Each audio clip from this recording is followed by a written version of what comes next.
Xavier Campbell's alarm blared at 5:15 a.m., same as it had for the past 27 years. His calloused fingers found the button without his eyes opening. The September morning was still dark outside, but Xavier's body knew the rhythm. Wake, dress, coffee, drive, punch in by 6:30. Workday. Like his father before him. Like his grandfather. 3 generations of Campbells at Youngstown sheet and tube. He dressed in the bathroom to avoid waking Donna. Thermal undershirt, blue work shirt with the company patch, steel-toed boots he'd bought just last month. In the kitchen, he ate standing up, watching the coffee maker drip. Through the window, he could see the orange glow in the distance. The furnaces, always burning. A constant presence, like the moon. They never went cold. Never. Xavier was 45. Had started at the Campbell Works at 18, straight out of high school. Walked in with his father's recommendation and walked out with a real job. Good money. Benefits. Security. You going in early? Donna stood in the doorway, hair tousled from sleep. Got that safety meeting. New OSHA stuff. He drank his coffee black, 2 quick gulps. Don't wait up tonight. We're running double shifts again. She nodded, pulled her robe tighter. The kids want to go to the Canfield Fair this weekend. I'll have the overtime for it. Xavier grabbed his lunch pail, the same one he'd carried for 15 years. Tell Mikey his Indians won last night. 4-1. The drive to the mill took 12 minutes. As he crossed the Market Street Bridge, he could see the sprawling complex along the Mahoning River. The massive furnaces, smokestacks reaching toward the sky, rail yards filled with coal and limestone. The Campbell Works. Named for some company man, not his family, but Xavier had always felt a private connection to it. Like maybe it was meant to be his. He parked in the lot that smelled of sulfur and coal dust.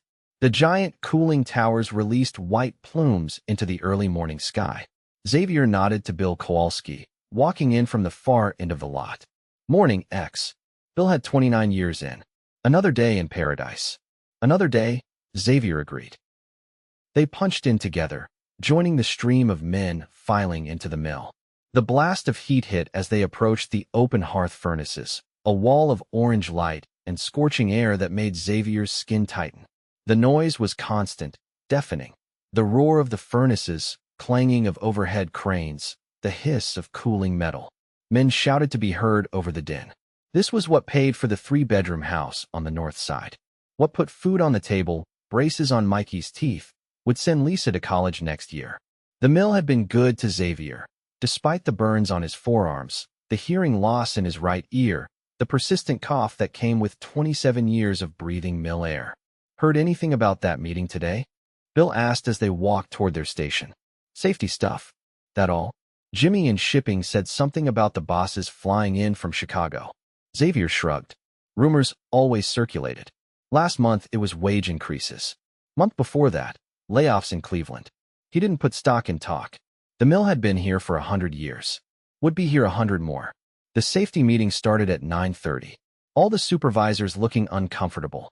Plant manager Ted Wilkins kept checking his watch, sweat beading above his collar despite the air conditioning in the conference room. Unusual to pull so many men off the floor mid-shift. Then the man from Chicago stepped forward. Dark suit. Clean hands. A stranger. Due to rising costs and foreign competition, effective this Friday, September 19th, Youngstown Sheet and Tube will permanently close the Campbell Works facility. The room fell silent. Not the noise-reduced silence of earplugs on the floor, but a true, dead silence that made Xavier's ears ring. Approximately 4,100 jobs will be eliminated. Employees will receive their final paychecks and separation information through the mail. There is no plan to reopen the facility. Someone stood up. Someone else swore. Xavier felt a strange numbness spreading from his chest to his fingertips. Permanent. Close. 4,100 jobs. Those words bounced around the room, collided with each other. Made no sense. The mill didn't close. That wasn't how it worked. The mill was Youngstown. Was the valley. Was everything. This decision was not made lightly. The Chicago man continued, his voice fading in and out of Xavier's consciousness. Something about market conditions. Something about foreign steel. Something about regrettable but necessary business decisions. Xavier felt Bill's hand grip his shoulder. X, you hearing this? He nodded, but couldn't speak. His father had worked 42 years at this mill. had taken Xavier to the Christmas parties as a kid, had pointed to the glowing furnaces from this same bridge and said, "That's job security, son. Steel built America. America will always need steel." The meeting ended. Men filed out in shock. Some angry, shouting. Others silent, dazed. Xavier walked back to his station, movements mechanical. Put on his safety gear. Picked up his tools. "They can't just shut it down," Bill said, following him. "The union won't let them." "Yeah." Xavier nodded, but something cold had settled in his stomach. Something that knew this was real. The rest of the shift passed in a fog. Men gathered in small groups, talking in low voices. Supervisors avoided eye contact. Xavier worked, because that's what he did. What he'd always done. What he was. Driving home that evening, he passed Joe's Tavern where dozens of cars were already parked. Men going to drink and rage and comfort each other. He kept driving. Couldn't face it yet. Donna knew something was wrong the moment he walked in the door an hour earlier than usual. He'd never come home early. Not once in 23 years of marriage. What happened? She stood in the kitchen doorway, dish towel in hand.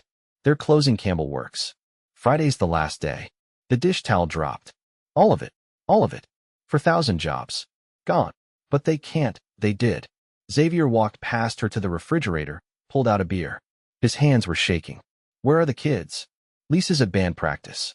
Mikey's at the Wilsons." She followed him to the living room. "What are we going to do?" He sat heavily in his recliner, the one they'd bought with his Christmas bonus 3 years ago. "I don't know. Your pension." "Don't know about that either."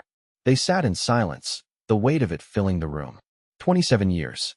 The only job he'd ever had. The only job he'd ever wanted. "We have some savings," Donna said finally. "Some. 3 months, maybe." The mortgage was due in 2 weeks. Lisa's college tuition deposits were already sent. "You could get on at GM in Lordstown." Xavier took a long drink. "They're not hiring. And I don't know cars." "Republic Steel then.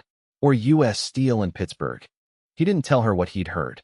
That Republic was shaky too. That U.S. Steel was cutting back. That when one mill closed, others followed. "I'll figure something out." He forced confidence into his voice.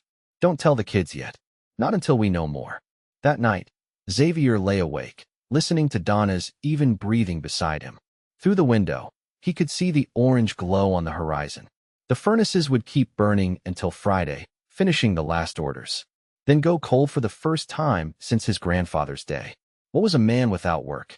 His father had retired with a gold watch and a pension after 42 years. Had died 6 months later. "The mill was my life," he told Xavier.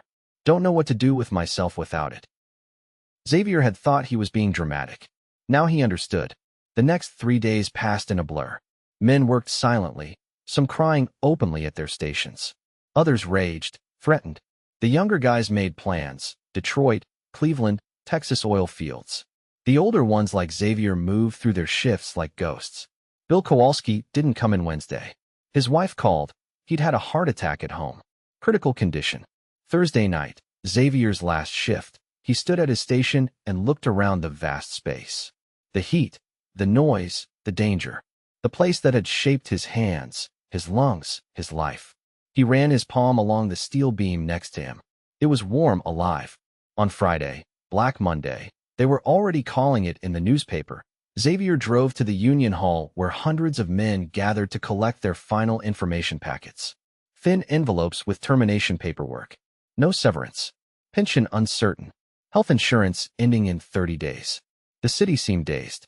Stores were full of stunned, angry men. Bars overflowed by noon. At the Mahoning Bank, lines stretched out the door, men withdrawing savings, asking about mortgage extensions. The diner near the mill had a handwritten sign. Free coffee for sheet and tube workers. God bless you all. Xavier didn't go home right away. He drove around Youngstown, past neighborhoods where generations had raised families on mill wages. Past Campbell, past Struthers, over to the west side where the fancy houses stood on the hill, far from the mill smoke. He wondered if the people there understood what had just happened. The Sunday paper headline read, "Black Monday, for 1,100 jobs lost as Campbell Works closes." There was a picture of men standing outside the gates, looking lost. Xavier saw himself in every face. "There's a job fair at the high school Tuesday," Donna said, pouring his coffee Monday morning. "For mill workers." Xavier nodded, staring at the want ads. Nothing for a 45-year-old steelworker with a high school diploma. And Lisa said she can defer college a year. Work and save. No. That was the first thing he'd said with certainty since the announcement. She's going. We'll figure it out. But the job fair was a harsh awakening. Hundreds of men for a few dozen positions. Security guards, janitors, retail work at half his mill wages. A man from Pittsburgh talking about retraining programs for emerging industries. Whatever that meant. By December, their savings were gone. Xavier had applied for 73 jobs. Had 2 interviews. No offers. The Christmas lights seemed dimmer on their street that year. 3 houses had gone up for sale. 2 more had foreclosure notices. The Pattersons next door had packed up in the night, leaving the keys in the mailbox. Xavier found temporary work at a warehouse. Then driving a delivery truck. Then nothing again. Donna got on part-time at the hospital cafeteria. They cashed in Lisa's college fund to make the mortgage. She enrolled at Youngstown State instead of Ohio State. Lived at home. Worked evenings at the mall.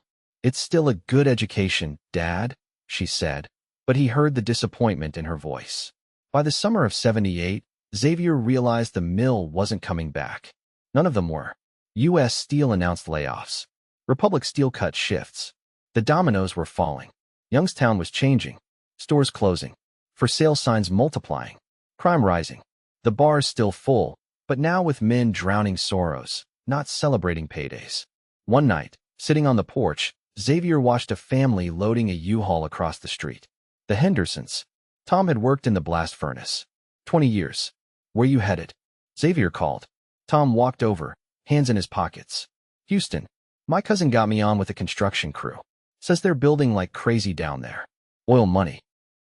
Xavier nodded. They'd had the same conversation a dozen times with different neighbors. You should think about it, X. Nothing left here. My family's here. For generations. Tom shrugged. My kids need to eat more than they need Ohio. After Tom left, Xavier sat in the growing darkness. For generations. His grandfather had come to Youngstown because of the mills. Had found good work, bought a house, raised children. His father had done the same. Xavier had followed the path laid out for him, never questioning it. What path was there for Mikey now? The bankruptcies came next. Small businesses first. Then suppliers. Then the other mills started closing. By 1980, half the steel production in the Mahoning Valley was gone. 18,000 jobs disappeared in 3 years. Xavier found steady work finally, as a night watchman at an industrial park where half the buildings stood empty. The irony wasn't lost on him. Guarding the hollow shells of the industries that had left them behind. During those long night shifts, pacing empty corridors, Xavier had time to think. About what had happened. About who he was now. He'd defined himself by his work. By providing. By the mill. Had believed what his father told him. That hard work guaranteed security. That loyalty was rewarded. That the mill would always be there because America needed steel, and steel needed men like him. All false. All gone now. In '82, the last major steel mill in Youngstown closed. The city had lost 50,000 residents in 5 years. The downtown was a collection of vacant buildings. The valley that had once glowed orange all night was dark. Xavier was still employed, still in his house. Had fared better than many. Bill Kowalski had died from his heart attack. 2 men from Xavier's shift had committed suicide. Dozens had left town. Others had lost homes, marriages, sobriety. On the 5-year anniversary of Black Monday, the local paper ran a retrospective. The Death of a Steel City, the headline read. Xavier read it sitting at his kitchen table, his night shift coffee cooling beside him. What are you reading? Lisa asked, home from college for the weekend. She'd finally made it to Ohio State for her master's program. Was studying urban planning. History, he said, pushing the paper toward her. Our history. She scanned the article, with its statistics and economic analysis. I'm writing my thesis on this, she said. On what happens to cities after industry leaves. How they can rebuild. Rebuild into what? Xavier had seen no rebuilding, only decay. Something different. Not what was lost, but something new. She looked at him intently. That's what you did, Dad. You rebuilt. Had he? Xavier didn't feel rebuilt. Felt patched together, maybe. Surviving. After she left, he thought about what she'd said. He wasn't the same man who walked into that meeting 5 years ago. That man had known exactly who he was. Had defined his worth by his productivity, his identity by his job title, his future by the past. This new Xavier had discovered harder truths. That nothing was permanent. That systems didn't care about individuals. That 40 years of loyalty could be erased in a corporate boardroom 1,000 miles away. But he'd also learned that he was more than his job, that he could adapt, that his children could find different paths. That survival itself was a kind of victory. 10 years after Black Monday, Xavier retired from his security job. Donna had worked her way up to cafeteria manager at the hospital. They'd kept the house. Both kids had college degrees. Driving across the Market Street Bridge, Xavier could still see the skeleton of the Campbell Works in the distance. The building's mostly demolished now, weeds growing where the furnaces had stood, the river running clearer without the mill dumping into it. He pulled over, something he'd never done before, got out, and stood looking at the empty space where he'd spent 27 years of his life. The place he'd believed would never change. "You coming?" Donna called from the passenger seat. They were headed to Lisa's for dinner, to see their new grandson. "Yeah." Xavier took one last look at the vacant land, felt an unexpected sense of peace. The furnaces had gone cold. The city had changed. He had changed. But they were still here, still standing. The mills had built Youngstown, then broken it. But they hadn't defined it completely, just as the mill job hadn't defined Xavier completely. He got back in the car, reached for Donna's hand. "Let's go see that grandson of ours," he said, turning away from the empty riverbank. "He's got a whole future ahead of him."